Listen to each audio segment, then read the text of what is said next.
Alright everyone, take a seat before we jump into today's video. Just a little thing I need to tell you. This is Alfredo Morelos' world. We just live in it. Glorious.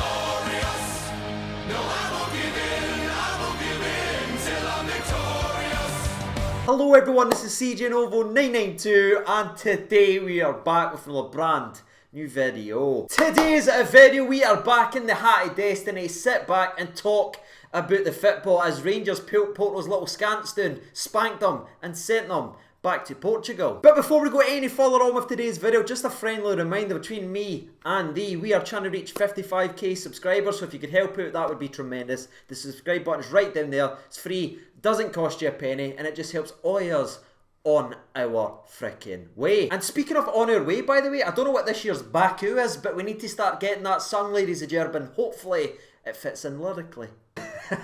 Now, just in case you somehow missed the game and that deliciously clickbaity title doesn't give the scoreline away, it was obviously 2-0 to the Glasgow Rangers. But if you'd have told me that after the first 25-30 minutes, I would never ever have believed you. And it's weird to think back knowing now what we already know, going back to that first half where it looked like we were completely shell-shocked and Porto was doing everything nice. They were moving the ball, getting beyond us, and we looked like we were there to get spanked. But there was one man that stopped that from ever happening, and his name was Glenn Kamara. Nice to see you again, Glenn. That's the Kamara we know. Can we see that going forward? Because not only was he the second best goalkeeper to play the night, he was phenomenal all damn game. The goal line clearance, winning the ball back, shielding, bringing people into play. He done it all. And he was tremendous. And that level of performance was absolutely vital, not only to what happened later on in the game where us obviously coming out and win, but just keeping us in at the game of football. And he wasn't the only one. Ryan Jack again was fantastic in the first half, never giving the ball away, making sure he cleaned up everything, and every 50-50 that seemed to be on the park, Jack was the one that won it. And it's quite fitting that the first opportunity to fall Rangers' way comes from the slide challenge of Ryan frickin' Jack. You saw the Porto player, he saw his life flash before his eyes. He didn't want none of Jack, but Jack made sure he got all of the ball. The ball ends up going to Ryan Kent. We have a 3-on-1 opportunity. He's driving at the box, but unfortunately his final product isn't quite up to scratch and it gets defended pretty well from Porto. But I feel like that chance was the catalyst for us to grow in at the game of football. It's something we've talked about before. Somewhere in the middle of the park when things aren't gone right, just to fire at someone, just to win the ball, get a wee bit of the man and just get the crowd up on their feet. And I think back to that opportunity, that slide challenge from Ryan Jack, and I see that as the turning point. Because after it, we actually said, oh, we're actually here to play football. Then let's start playing football. We started to get further forward. We started to connect with our passes, something we never done for the previous 38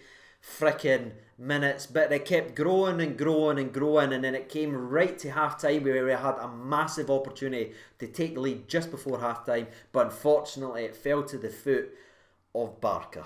I honestly didn't know who was more scared, me or him, of getting that opportunity. I'm pretty damn sure it was him based on the finish, but again it showed the intent, and we go in at half time 0-0 with Porto, right? And we're sitting like, we're not playing well, but still, we're not getting beat. We've got an opportunity to go ahead in this second half and win this because Porto are more interested in diving and faking getting hurt than playing football. And without sounding like a bad winner or anything like that, I absolutely love the fact that they dived all over the shop. They were rolling about trying to get folks sent off. Pepe was flopping about like a fish, saying that Morelos studied them. They'd done all that. They won all their cheap free kicks in and around the box. They conned the referee all damn game, but they packed their bags and they're leaving with 0 points. That satisfies me in a way that words can't explain. But back to the game of football then, shall we? And the second half started kind of the way that the first half ended. Both teams pretty damn level. And when things are as tight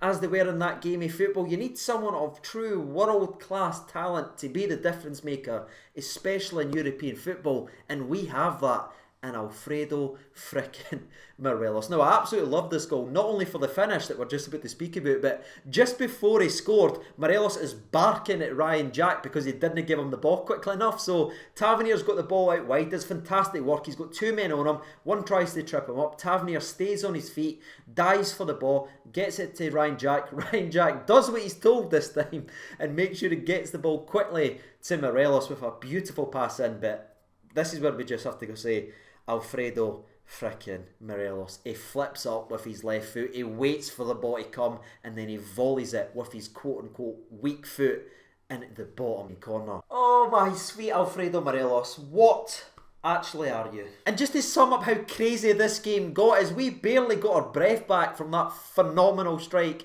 from Alfredo Morelos, and the ball was in the back of the net again. This time Morelos had flipped and became the creator of it, running down the channels, what he'd done throughout the entire game of football, just running into space, bringing others in. He puts a nice little pass into Stephen Davis. Now I know it does technically get deflected, but I couldn't care less. If anyone deserved a deflected goal this season, it was none other than that little Northern Ireland beaut, Stephen frickin' Davis. And you saw what it meant to him on his 250th appearance for the Glasgow Rangers. He's there finishing the game of football and moving us up in the Europa League group. And I'm beyond proud to be able to sit here and tell you that's it for the game recap. There was no wobble by Rangers. There was no, oh no, we're in this position, let's crap ourselves. No, we once again controlled and managed a game of football to perfection, and we just made sure that there was nothing else left in that game of football. A wonderful, wonderful display from the Glasgow Rangers. We grew into the game, but when we were up to scratch, we not only matched them,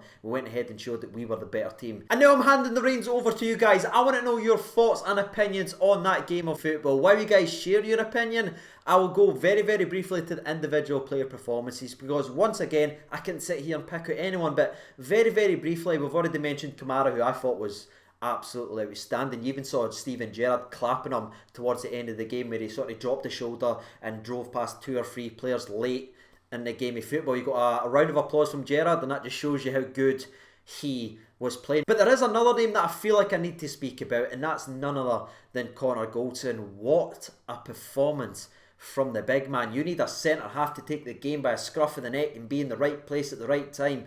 Every time throughout in a game of football, you look at Connor Goldson's performance. That is why he's selected, because he's capable of that level of performance. Phenomenal for the big man. And as good as everyone else was, like Ryan Jack, Tavernier was very good, Barisic was very good, Helander was strong, Alan McGregor had a wonder save that ended up being ruled for offside, but again, he still showed up when needed. There was one man for me who was the man of the match in the game of football, and it's none other than Alfredo Morelos. Not only did he score that wonder goal we've already spoken about, but he won us so many fouls. He gave us a rest when we needed a rest. He ran the channels when we needed a break. He brung other people into play. That was a complete centre-half performance, and one of the best you'll see in Europe this entire week. What a performance for him, and he has to be my man of the match. A goal and an assist and a game of that magnitude just says that he can play in the big games. But I'm going to end my part there, ladies and gentlemen. I could sit here and talk about these players and that performance all damn night, but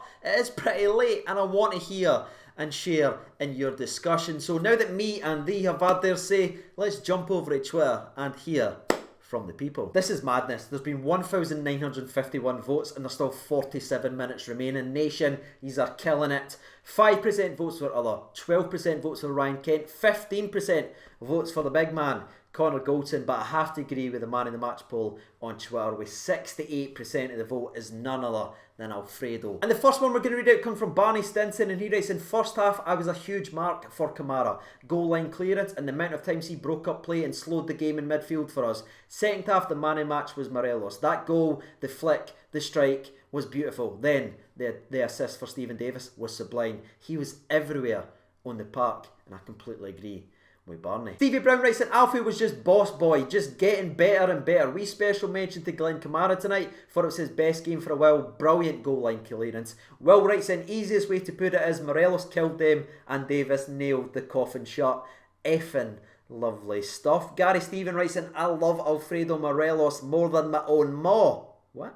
Fair enough. Thomas Lee writes in, Glenn Kamara was incredible. On to Sunday we go. Pistol 7892 writes in, Davis for me again. First class player with another solid performance. Loki Logan writes in, Stephen Davis. Darren writes, Kamara with that save. Remember, Connor Goldson also had a technical goal line clearance. Now it didn't get to the goal line, but the big man was there and he stopped it. Rock and Roll Elvis writes in, Kamara was majestic in the midfield. Pulled the strings and was the glue for the whole team. Andrew Tate writes in, Morelos, without his goal and his assist we don't win. Also, he scored on the 69th minute.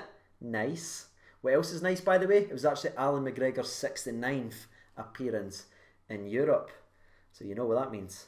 Another one's on the way. 4 lads have a dream, writes in. Goldson was absolutely outstanding. Rock solid. Alfie gets it, but Goldson was top class tonight. JW writes in. Kamara, unsung hero. What a performance in the second half. Killed them with the 2 quickfire goals. Currently looking up flights to Gdansk.